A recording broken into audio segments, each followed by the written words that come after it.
Chapter 8 discuss ചെയ്യുന്നത് sources of business finance. Every business, irrespective of its nature, type or size, needs finance for its operation. Availability of adequate fund is essential for smooth functioning of business.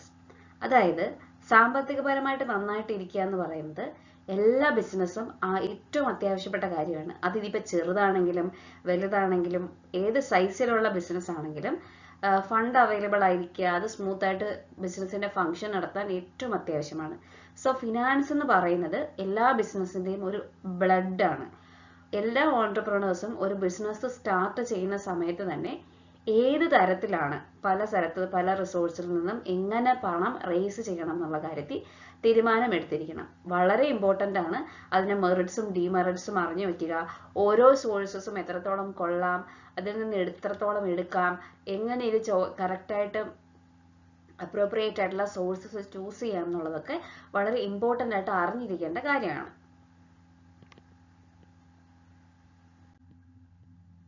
So term business finance. Business finance is concerned with acquisition and utilization of capital to carry out various business activities of an organization.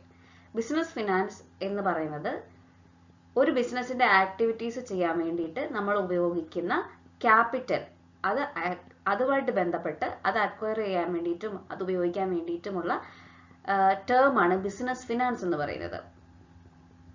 ആദ്യം ഒരു initial capital ഒരു entrepreneur ഒരു ബിസിനസ്സിലേക്ക് കൊണ്ടുവരുമല്ലോ. The initial capital contributed by the entrepreneur is not always sufficient to meet all financial needs.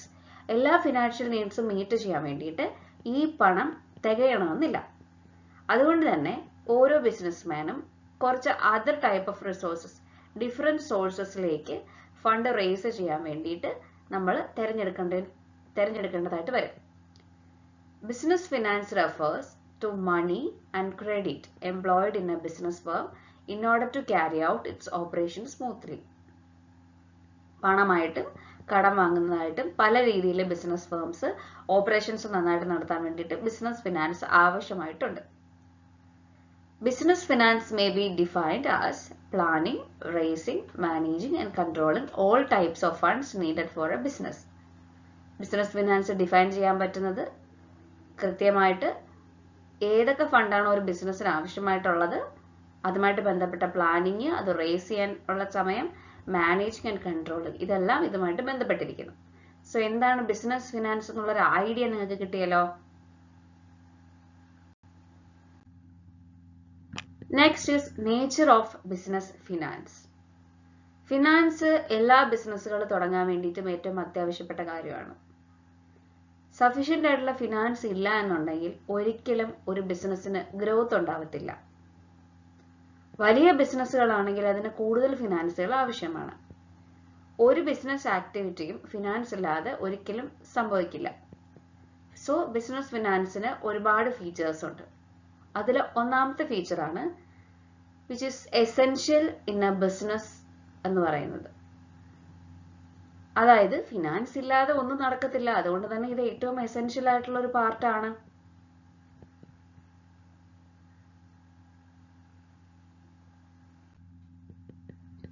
Next point ആണ് it needed everywhere. എല്ലാ business എന്റർപ്രൈസും large ആണെങ്കിലും small ആണെങ്കിലും എത്ര തരത്തിലുള്ള ഏത് ടൈപ്പ് ഓഫ് ബിസിനസ് ആണെങ്കിലും അവിടെ എല്ലാം എന്ത് ആവശ്യമായിട്ടുണ്ട്? ഫിനാൻസ് ആവശ്യമായിട്ടുണ്ട്. നെക്സ്റ്റ് ഫീച്ചർ ആണ് it include all types of funds. Business finance എന്ന് പറയുമ്പോൾ ഒരു പ്രത്യേക തരത്തിലുള്ള ഫണ്ടിനെ മാത്രമല്ല ഉദ്ദേശിച്ചിരിക്കുന്നത്, അതൊരു വൈഡർ ടേം ആണ്. അതിനകത്ത് ഓൺഡ് ക്യാപിറ്റലും ബോറോഡ് ക്യാപിറ്റലും ഇൻവോൾവ് ആണ്. നെക്സ്റ്റ് ഞാൻ ഇപ്പോൾ പറഞ്ഞ അതേ പോയിന്റ് ആണ്, it is a wider term. Business finance എന്ന് പറയുന്നത് വളരെ വൈഡർ ആയിട്ടൊരു ടേം ആണ്. ബിക്കോസ് അതിനകത്ത് planning, acquiring, utilising and managing funds ഇതെല്ലാം ഇൻവോൾവ് ആണ്. നെക്സ്റ്റ് നമ്മൾ നോക്കാൻ പോകുന്നതാണ് significance of business finance. Finance plays vital role in functioning of modern enterprises. നമ്മൾ ഇത്രയധികം പറഞ്ഞ പോയിന്റ് ആണ്. ഏറ്റവും ഇമ്പോർട്ടൻ്റ് ആയിട്ടുള്ള റോള് വഹിക്കുന്ന ഒന്നാണ് ഫിനാൻസ് എന്ന് പറയുന്നത്. It is said to be the life blood of business. ബിസിനസിന്റെ ലൈഫ് ബ്ലഡ് എന്നാണ് ഈ ബിസിനസ് ഫിനാൻസ് അറിയപ്പെടുന്നത് തന്നെ. സോ ഫിനാൻസ് എന്ന് പറയുന്നത് ബിസിനസിന്റെ എല്ലാ സ്റ്റേജസിലും ആവശ്യമാണ്. കറക്റ്റ് സമയത്ത് അത് ആവശ്യമുള്ളപ്പോൾ നമുക്കത് അവൈലബിൾ ആയിരിക്കണം.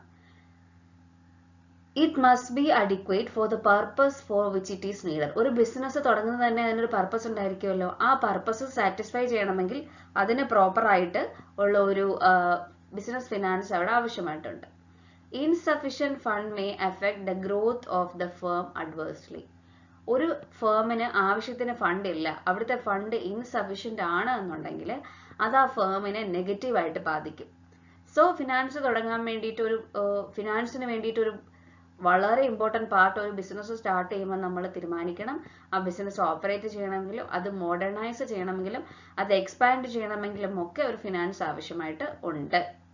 സോ മണി എന്ന് പറയുന്നത് ഒരു ബിസിനസ് സ്റ്റാർട്ട് ചെയ്യുന്ന സമയത്ത് ഫിക്സഡ് അസറ്റുകൾ പർച്ചേസ് ചെയ്യാനും അതേപോലെ തന്നെ day to day expenses meet ചെയ്യാനായിട്ടും ഉപയോഗപ്പെടുന്ന ഇമ്പോർട്ടൻറ്റ് പാർട്ടാണ്. സോ എത്രത്തോളം ഇമ്പോർട്ടൻറ്റ് ഒരു ബിസിനസ് ഫിനാൻസിനുണ്ട്, അതിന്റെ സിഗ്നിഫിക്കൻസും ഫീച്ചേഴ്സും നമ്മൾ ഇനി ഡിസ്കസ് ചെയ്തു. ഇനി ചെയ്യാൻ പോകുന്നത് classification of sources of funds. Various sources of funds can be classified on the basis of period, on the basis of ownership, on the basis of source of generation. 3 തരത്തിൽ, പീരീഡിന്റെ ബേസിസിൽ, ഓണർഷിപ്പിന്റെ ബേസിസിൽ, സോഴ്സ് ഓഫ് ജനറേഷന്റെ ബേസിസിൽ ഫണ്ടുകൾ classify ചെയ്തിട്ടുണ്ട്. ഇതിൽ ഒന്നാമത്തേതാണ് classification on the basis of period.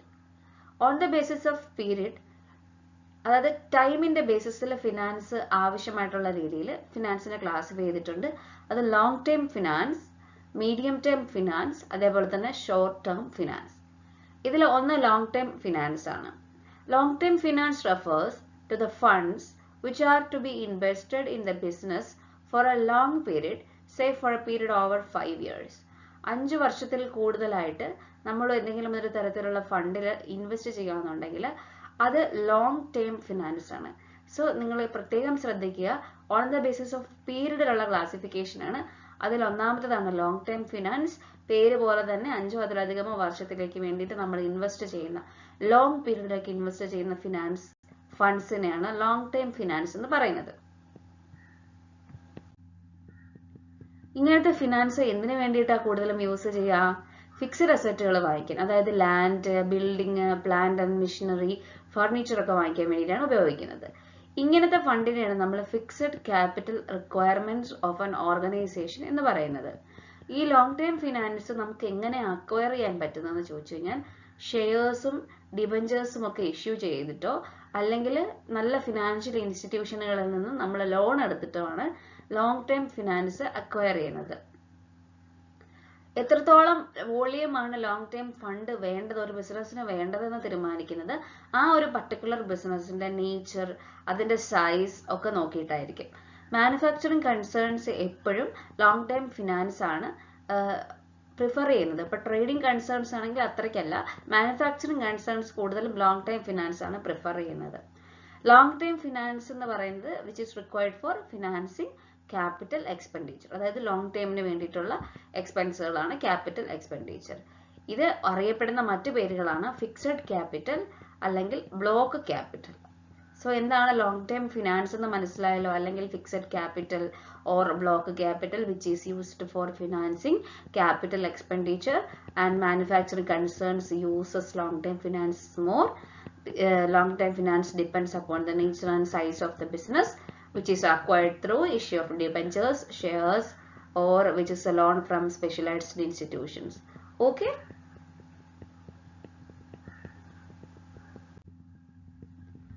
Next ആണ് medium term finance, where the funds are required for a period more than 1 year but less than 5 years. It is known as medium term finance. Already long term finance പറഞ്ഞു നമ്മൾ 5 ഇയറിൽ കൂടുതലാണ്. അപ്പോൾ 5 ഇയറിൽ താഴെ 1 ഇയറിൽ കൂടുതൽ ഈ ഒരു ടേമിൽ ഉപയോഗിക്കുന്ന നമ്മുടെ ഫിനാൻസ് ആണ് മീഡിയം ടേം ഫിനാൻസ് എന്ന് പറയുന്നത്.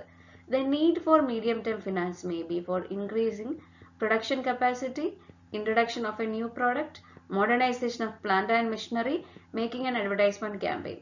എന്താണ് ഇത്തരത്തിലുള്ള ഫിനാൻസിന്റെ നീഡ് എന്ന് ചോദിച്ചു കഴിഞ്ഞാൽ പ്രൊഡക്ഷൻ കപ്പാസിറ്റി കൂട്ടുക, അതേപോലെ ഏതെങ്കിലും പ്രോഡക്റ്റ് പുതിയതായിട്ടൊരു പ്രോഡക്റ്റ് ഇൻട്രൊഡ്യൂസ് ചെയ്യണമെങ്കിൽ, പ്ലാന്റ് ആൻഡ് മെഷീനറി അങ്ങനെ എന്തെങ്കിലും മോഡേണൈസ് ചെയ്യണമെങ്കിൽ, എന്തെങ്കിലും ഒരു ആഡിന്റെ ക്യാമ്പയിൻ നടത്തണമെങ്കിലൊക്കെ നമ്മൾ എന്ത് ചെയ്യാനാണെങ്കിലും മീഡിയം ടേം ഫിനാൻസ് ആണ് ഉപയോഗിക്കുന്നത്. ഇനി ഏത് വിധേനയാണ് മീഡിയം ടേം ഫിനാൻസ് റേസ് ചെയ്യാൻ പറ്റുന്നത്? പബ്ലിക് ഡെപ്പോസിറ്റ്സിൽ കൂടെ, ലീസ് ഫിനാൻസിംഗ് കൂടെ, അതേപോലെ തന്നെ ഫിനാൻഷ്യൽ ഇൻസ്റ്റിറ്റ്യൂഷനിൽ നിന്നും കൊമേഴ്ഷ്യൽ ബാങ്ക്സിൽ നിന്നും എടുക്കുന്ന ലോണിൽ കൂടെയൊക്കെ നമുക്ക് മീഡിയം ടേം ഫിനാൻസ് അക്വയർ ചെയ്യാനായിട്ട് സാധിക്കും. തേർഡ് ടൈപ്പ് ഓഫ് ഫിനാൻസ് ആണ് ഷോർട്ട് ടേം ഫിനാൻസ് അല്ലെങ്കിൽ വർക്കിംഗ് ക്യാപിറ്റൽ എന്നറിയപ്പെടുന്നു. Short term finance raised for a period of less than 1 year. ഒരു വർഷത്തിൽ താഴെയുള്ള ഫണ്ട് റേസ് ചെയ്യുന്നതിനെയാണ് ഷോർട്ട് ടേം ഫിനാൻസ് എന്ന് പറയുന്നത്. ഇത് യൂസ് ചെയ്യുന്നത് ഡേ ടു ഡേ ബിസിനസിന്റെ എക്സ്പെൻസുകളും നീഡ്സുകളും മീറ്റ് ചെയ്യാൻ വേണ്ടിയിട്ടാണ്. ഇതിനെ നമ്മൾ working capital of an organisation എന്നറിയപ്പെടുന്നു. അതായത് long term finance blocked capital, fixed capital എന്നറിയപ്പെടുന്നത് പോലെ ഷോർട്ട് ടേം ഫിനാൻസ് അതിന്റെ വർക്കിംഗ് ക്യാപിറ്റൽ എന്നാണ് അറിയപ്പെടുന്നത്. ഇത് നമ്മൾ ഇൻവെസ്റ്റ് ചെയ്യുന്നത് കറണ്ട് അസറ്റ്സിൽ, like stock, raw materials, debtors, bills receivables, current expenses like wages, salaries, rent ഒക്കെ പേ ചെയ്യാൻ ഉപയോഗിക്കുന്നതെല്ലാം ഇത്തരത്തിലുള്ള വർക്കിംഗ് ക്യാപിറ്റലിൽ നിന്നാണ്. കറണ്ട് അസറ്റ്സുകൾ പെട്ടെന്ന് ക്യാഷ് ആയിട്ട് കൺവേർട്ട് ചെയ്യാൻ പറ്റും ഷോർട്ട് പീരീഡിൽ. അതുകൊണ്ട് തന്നെ ട്രേഡിംഗ് കൺസേൺസ് കൂടുതലും ഷോർട്ട് ടൈം ഫിനാൻസിലാണ് യൂസ് ചെയ്യുന്നത് അതർ ദാൻ മാനുഫാക്ചറിങ് കൺസേൺസ്. ഇത് നമ്മൾ ലോങ് ടൈം ഫിനാൻസിലും പഠിച്ചായിരുന്നു. ലോങ് ടൈം ഫിനാൻസ് യൂസ് ചെയ്യുന്നത് മാനുഫാക്ചറിങ് കൺസേൺസ് ആണ്, ട്രേഡിംഗ് കൺസേൺസ് യൂസ് ചെയ്യുന്നത് ഇത്തരത്തിലുള്ള ഷോർട്ട് ടൈം ക്യാപിറ്റൽ ആണെന്നുള്ളത്. ഇനി എത്രത്തോളം എമൗണ്ട് ആണ് വർക്കിംഗ് ക്യാപിറ്റൽ ഡിറ്റർമൈൻ ചെയ്യാൻ നോക്കുക വെച്ച് കഴിഞ്ഞാൽ എന്താണോ അവിടുത്തെ ഓപ്പറേറ്റിംഗ് സൈക്കിളിന്റെ ലെങ്ത് അത് വെച്ചിട്ടായിരിക്കും. Lesser short-term finance will be required if the gap between production and sales is lesser and vice versa. അതായത് പ്രൊഡക്ഷനും സെയിൽസും പെട്ടെന്ന് നടക്കുന്ന ഒരു സ്ഥലത്താണെങ്കിൽ അവിടെ ഷോർട്ട് ടൈം ഫിനാൻസ് വളരെ കുറച്ച് മതി. അതിന്റെ ഓപ്പോസിറ്റ് ആണെങ്കിൽ അത്തരത്തിൽ കൂടുതൽ എമൗണ്ട് ആവശ്യമായിട്ട് വരും. സോ ഇത്തരത്തിൽ ഷോർട്ട് ടൈം ഫിനാൻസിന്റെ മെയിൻ സോഴ്സസ് എന്ന് പറയുന്നത് ട്രേഡ് ക്രെഡിറ്റ്, അതേപോലെ തന്നെ ബാങ്ക് ലോണ്, അതേപോലെ കസ്റ്റമർ അഡ്വാൻസ്, ഇവയൊക്കെയാണ്. ഷോർട്ട് ടൈം ഫിനാൻസ് അറിയപ്പെടുന്ന മറ്റു പേരുകളാണ് റിവോൾവിംഗ് ക്യാപിറ്റൽ അല്ലെങ്കിൽ സർക്കുലേറ്റിംഗ് ക്യാപിറ്റൽ. നെക്സ്റ്റ് നിങ്ങൾ അറിഞ്ഞിരിക്കേണ്ട ടെർമിനോളജിയാണ് ഓപ്പറേറ്റിംഗ് സൈക്കിൾ എന്ന് പറയുന്നത്. Operating cycle refers to the time required for production process and realising cash after the sale of such goods. അതായത് ഓപ്പറേറ്റിംഗ് സൈക്കിൾ എന്ന് പറയുന്നത് ഒരു ടൈം പീരീഡ് ആണ്. പ്രൊഡക്ഷൻ നടക്കുന്നതും അത് ഒരു വിറ്റ് ക്യാഷ് ആയിട്ട് മാറുന്ന, അതായത് ഒരു പ്രൊഡക്റ്റിന്റെ പ്രൊഡക്ഷൻ നടക്കുന്നതും ആ പ്രൊഡക്റ്റ് വിട്ട് ക്യാഷ് ആയിട്ട് മാറുന്ന ആ ഒരു ടൈം വരെയുള്ള പീരീഡിനാണ് ഓപ്പറേറ്റിംഗ് സൈക്കിൾ എന്ന് പറയുന്നത്. ഓപ്പറേറ്റിംഗ് സൈക്കിൾ ചെറുതാണെങ്കിൽ ചെറിയ എമൗണ്ട് ഓഫ് ഫിനാൻസ് മതി. ഓപ്പറേറ്റിംഗ് സൈക്കിൾ വലുതാണെങ്കിൽ അവിടെ വലിയ amount of short time finance ആവശ്യമായിട്ടുണ്ട്.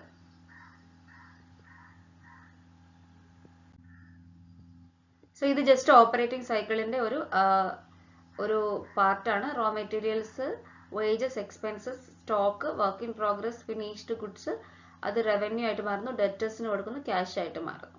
സോ ജസ്റ്റ് ഇതിങ്ങനെ സൈക്കിളായിട്ട് cash, raw material, stock, work in progress, finished goods or services, revenue അല്ലെങ്കിൽ സെയിൽസ്, ഡെറ്റേഴ്സ്, ഇതിങ്ങനെ സൈക്കിൾ ചെയ്തുകൊണ്ടിരിക്കും. ഈ ഓപ്പറേറ്റിംഗ് സൈക്കിൾ ചെറുതാണെങ്കിൽ അവിടെ കുറച്ച് ഷോർട്ട് ടൈം ഫിനാൻസ് മതി. ഈ ഓപ്പറേറ്റിംഗ് സൈക്കിളിന്റെ പീരീഡ് വലുതാണെന്നുണ്ടെങ്കിൽ അവിടെ വലിയ എമൗണ്ട് ഓഫ് ഫിനാൻസ് ആവശ്യമായിട്ട് വരും.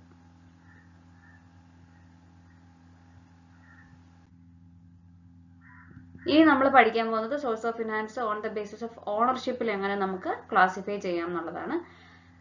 Business can raise it required finance from 2 main sources. 2 main sources നിന്നാണ് ഓണർഷിപ്പ് വെച്ചിട്ട് നമുക്ക് റേസ് ചെയ്യാൻ പറ്റുന്നത്. ഒന്ന് owners funds, 2 borrowed funds.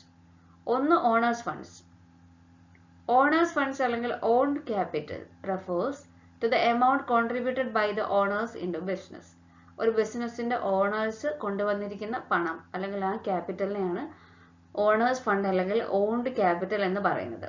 In a sole proprietorship, the proprietor brings own funds from his personal property. In a partnership, the capital contributed by the partners is called own funds. ഇതൊരു സ്വകാര്യ ഒരാൾ നടത്തുന്ന soul proprietorship സ്ഥാപനമാണെങ്കിൽ ആ വ്യക്തിയുടെ personal പ്രോപ്പർട്ടിയിൽ നിന്നും കൊണ്ടുവന്ന ഫണ്ട്സുകളെ നമുക്ക് owned fund എന്ന് വിളിക്കാം. അല്ല ഒരു പാർട്ട്ണർഷിപ്പ് ആണെന്നുണ്ടെങ്കിൽ ക്യാപിറ്റൽ എത്രത്തോളമാണ് കോൺട്രിബ്യൂട്ട് ചെയ്യപ്പെട്ടത്, പാർട്ട്നേഴ്സിനെ കോൺട്രിബ്യൂട്ട് ചെയ്തത്, അതാണ് ഓൺഡ് ഫണ്ട്സ് എന്ന് പറയുന്നത്.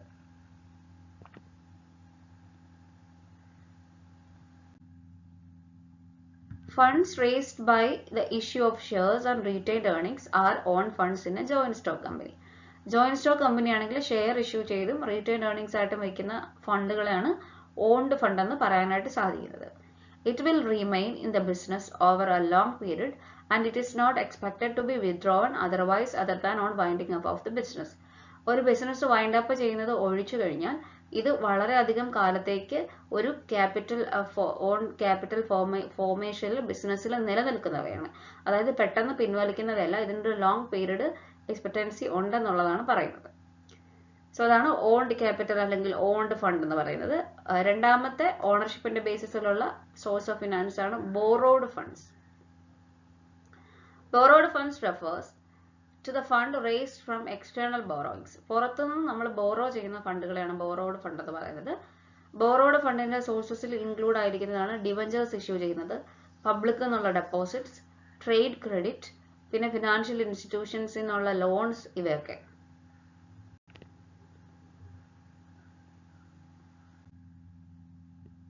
Periodical payments of interest and repayment of loan amount on expiry date are required even if there is no profit. Profit ഇല്ലെങ്കിൽ പോലും കൃത്യമായിട്ടുള്ള ഇൻട്രസ്റ്റ് അടയ്ക്കുക, എക്സ്പയറി ഡേറ്റിന് മുമ്പ് ലോൺ അടച്ച് തീർക്കുക എന്നുള്ളതൊക്കെ ഇവിടെ വളരെ ഇമ്പോർട്ടൻ്റ് ആയിട്ടുള്ള കാര്യമാണ്. ബോറോഡ് ഫണ്ട്സ് എന്ന് പറയുന്നത് available only on mortgage of fixed asset. Fixed asset mortgage ചെയ്താൽ മാത്രമാണ് ബോറോഡ് ഫണ്ട്സ് അവൈലബിൾ ആയിട്ട് ഇരിക്കുക. ഓക്കെ, ഇനി നമ്മൾ നോക്കാൻ പോകുന്നത് classification on the basis of source of generation ആണ്. ജനറേഷൻ എന്ന് പറയുമ്പോൾ ഇന്റേണൽ ആയിട്ടും എക്സ്റ്റേണൽ ആയിട്ടും നമുക്ക് ഫണ്ട്സ് ജനറേറ്റ് ചെയ്യാം.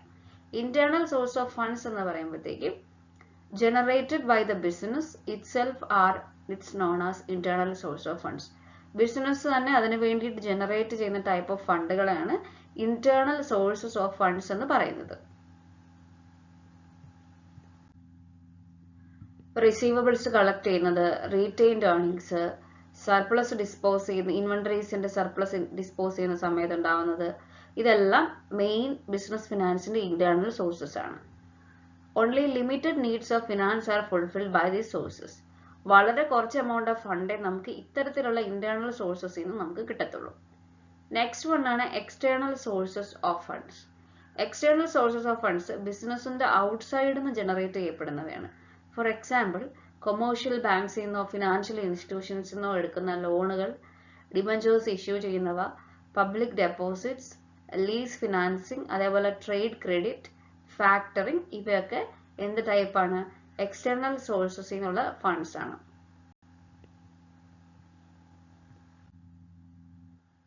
Requirement of large amount of funds can be fulfilled by these sources.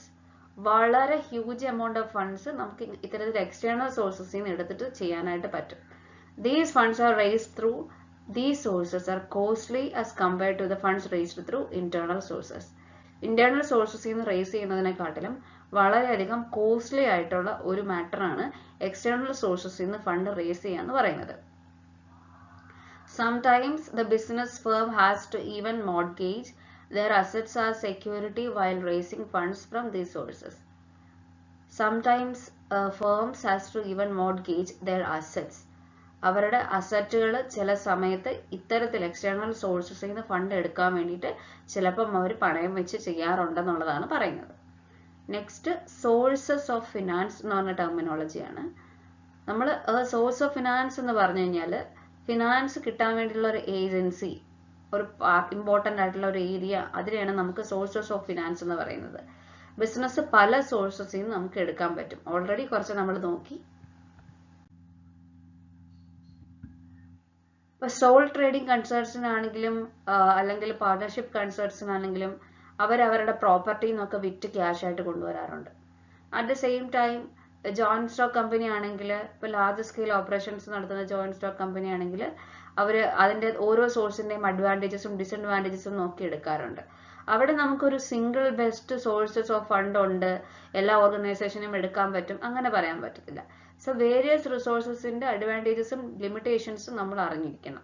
ഇത്തരത്തിൽ പല സോഴ്സസ് ഓഫ് ഫിനാൻസ് ഉണ്ട്, like retain profit, trade credit, factoring. ഇതൊക്കെ നിങ്ങൾ ഓൾറെഡി നമ്മൾ കുറച്ച് ഇപ്പം ഫാക്ടറിങ് ഒരു എക്സ്റ്റേണൽ സോഴ്സസ് ഓഫ് ഫണ്ടാണ്, നമ്മൾ എക്സാമ്പിൾ പറഞ്ഞതാണ്. Lease financing, public deposits, commercial paper, issue of shares, issue of debentures, loan from commercial banks, loan from financial institutions, international finance, ഇതൊക്കെ എന്താണ് സോഴ്സസ് ഓഫ് ഫിനാൻസ് ആയിട്ട് വരുന്നവയാണ്. Okay, ഇതിൽ ഒന്നാമത്തേതാണ് retain profit അല്ലെങ്കിൽ പ്ലവിംഗ് back of profit എന്ന് പറയുന്നത്. ഇതെന്താണെന്ന് നമുക്ക് നോക്കാം.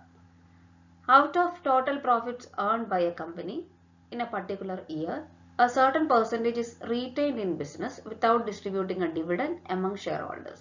This undistributed profit is known as retained profit. അതായത് ഒരു വർഷം ഒരു കമ്പനി കുറെ percentage of amount profit save ചെയ്തു, അതെടുത്ത് അത് മുഴുവനായിട്ട് ഡിസ്ട്രിബ്യൂട്ട് ചെയ്യാതെ, ഡിവിഡൻഡ് ആയിട്ട് ആൾക്കാർക്ക് കൊടുക്കാതെ അതിൽ കുറച്ച് പോർഷൻ എടുത്ത് റീറ്റെയിൻ ചെയ്യും, റിസർവ് പോലെ വയ്ക്കും. ഇതിനെ ഇത്തരത്തിൽ അൺഡിസ്ട്രിബ്യൂട്ട് ചെയ്യാത്ത പ്രോഫിറ്റിന്റെ പാർട്ടിനെയാണ് റീറ്റെയിൻഡ് പ്രോഫിറ്റ് എന്ന് പറയുന്നത്. ഇത് one of the important source of internal financing അല്ലെങ്കിൽ സെൽഫ് ഫിനാൻസിങ് ആണ്. ഇതിന് അറിയപ്പെടുന്ന മറ്റൊരു പേരാണ് പ്ലവിംഗ് ബാക്ക് ഓഫ് പ്രോഫിറ്റ് എന്ന് പറയുന്നത്. ഇതെന്ന് പറയുന്നത് ഒരു ഓണർഷിപ്പ് ഫണ്ടായിട്ട് ട്രീറ്റ് ചെയ്യും. അതുപോലെ തന്നെ long term and medium term ഫിനാൻസിങ്ങിന് വേണ്ടി യൂസ് ചെയ്യാനും പറ്റും. It is a usual practice for a company to transfer a part of profit to general reserve every year. അതായത് എല്ലാ കമ്പനികൾക്കും ഇങ്ങനെ ഒരു പ്രാക്ടീസ് ഉണ്ടാവാറുണ്ട്. അവരുണ്ടാക്കുന്ന പ്രോഫിറ്റിൽ നിന്നും ഒരു പാർട്ട് എടുത്ത് എപ്പോഴും ഒരു റിസർവ് ആയിട്ടോ അല്ലെങ്കിൽ ഒരു സേഫ് ആയിട്ട് മാറ്റി വെക്കുക എന്ന് പറയുന്നത്. When these reserves are accumulated into large amount after few years, this can be employed in modernization expansion. അപ്പോൾ ഇങ്ങനെ സൂക്ഷിച്ചു വെച്ച് അതൊരു ഹ്യൂജ് എമൗണ്ട് ആയി കഴിയുമ്പോഴത്തേക്കും അവർക്കത് പല കാര്യങ്ങൾക്കും മോഡേണൈസ് ചെയ്യാനും എക്സ്പാൻഡ് ചെയ്യാനും ഒക്കെ ഉപയോഗിക്കാനായിട്ട് പറ്റും. എന്തൊക്കെയാണ് ഇത്തരത്തിലുള്ള റീറ്റെയിൻ ചെയ്ത് വയ്ക്കുന്ന ഏർണിങ്സിന്റെ അഡ്വാൻറ്റേജസ് എന്നും കൂടെ നമുക്ക് നോക്കാം. ഇത് ഏറ്റവും എളുപ്പത്തിൽ ഏറ്റവും കൺവീനിയന്റ് ആയിട്ട് നമുക്ക് സൂക്ഷിച്ചു വെക്കാൻ പറ്റുന്ന സോഴ്സസ് ഓഫ് ഫിനാൻസ് ആണ്. ഇതിനൊരു അഡ്വർടൈസ്മെന്റോ അല്ലെങ്കിൽ പ്രോസ്പെക്ടസ് ഇഷ്യൂ ചെയ്യലോ ലീഗൽ ഫോർമാലിറ്റീസോ ഒന്നും ആവശ്യമായിട്ടുള്ളതല്ല. So retain profits create no charge on the assets of the company. Further loans can be raised on the security of assets. Retained profits ഒരു തരത്തിലുള്ള ചാർജോ അസറ്റോ ഒന്നും പിടിക്കുന്നില്ല. നമുക്ക് വേണമെങ്കിൽ ഇത് സെക്യൂരിറ്റി ആക്കി വെച്ച് ലോണും എടുക്കാനായിട്ട് പറ്റും. ചെറിയൊരു റിസ്ക് ഉള്ളത് മാനേജ്മെന്റിന്റെ കൺട്രോള് ലൂസ് ചെയ്യാനായിട്ടുള്ള സാധ്യതയുണ്ട്. When fresh issue of shares is made, fresh issue made ചെയ്ത് പുതിയ ഓണർഷിപ്പ് വന്നു കഴിഞ്ഞാൽ മാനേജ്മെന്റിന്റെ കൺട്രോൾ ചിലപ്പോൾ റീറ്റെയിൻഡ് പ്രോഫിറ്റിൽ നിന്ന് നഷ്ടപ്പെടാനുള്ള സാധ്യതയുണ്ട്.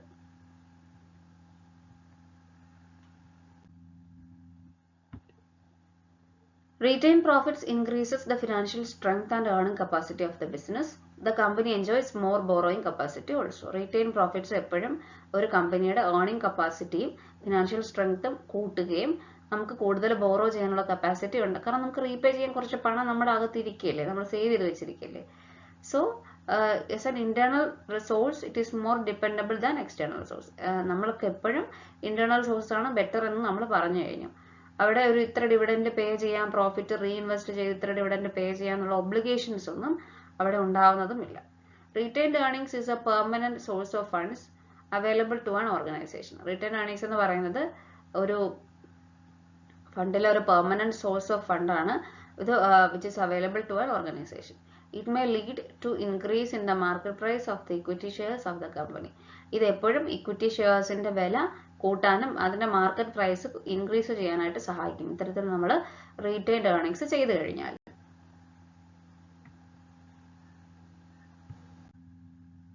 ഇനി എന്തൊക്കെയാണ് റീറ്റെയിൻഡ് ഏർണിംഗ്സിന്റെ ഡിസഡ്വാൻറ്റേജസ്?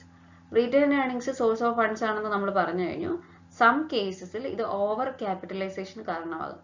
ഓവർ ക്യാപിറ്റലൈസേഷൻ എന്ന് വെച്ച് കഴിഞ്ഞാൽ ideal capital and reduced rate of earnings.